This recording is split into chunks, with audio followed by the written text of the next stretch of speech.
ఒక కాలేజీలో ఒక అందమైన లెక్చరర్ చేరుతుంది. ఆమెకి పెళ్ళిడొచ్చినా ఇంకా పెళ్లి చేసుకోలేదు. ఆ విషయమే అక్కడున్న స్టూడెంట్స్ అంతా ఆమెను ఆట పట్టిస్తూ ఉండేవాళ్ళు. ఒకరోజు ఆ స్టూడెంట్స్ అంతా పిలిచి ఆమె ఒక కథ చెప్పడం మొదలుపెడుతుంది.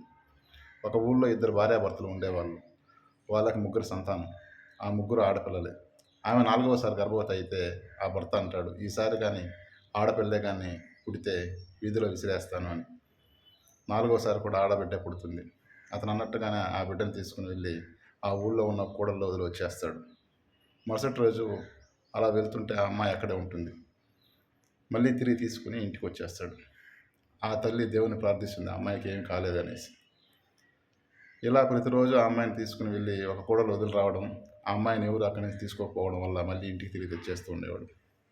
ఇలా కొద్ది రోజులు జరిగిన తర్వాత వాళ్ళకి 5వ సంతానంగా మళ్ళీ ఒక మగబిడ్డ పుడతాడు. 6వ సంతానంగా మళ్ళీ ఒక మగబిడ్డ పుడతాడు. 7వ సంతానంగా మళ్ళీ ఒక మగబిడ్డ పుడతాడు. కానీ దురదృష్టవశాత్తు కాలక్రమంలో మొదటి ముగ్గురు ఆడపిల్లలు చనిపోతారు. ఎవరినైతే వదిలేసి వెళ్ళారో ఆ ఆడబిడ్డ మాత్రం వాళ్ళతో కలిసి పెరుగుతూ వస్తుంది. అలా రోజులు గడిచే కొద్ది రోజుల తర్వాత ఆ తల్లి మరణిస్తుంది. తండ్రి ముసలివాడైపోతాడు. ఆ ముగ్గురు కొడుకులు బయట చదువుల కోసం విదేశాలకు వెళ్ళి అక్కడే సెటిల్ అయిపోతారు.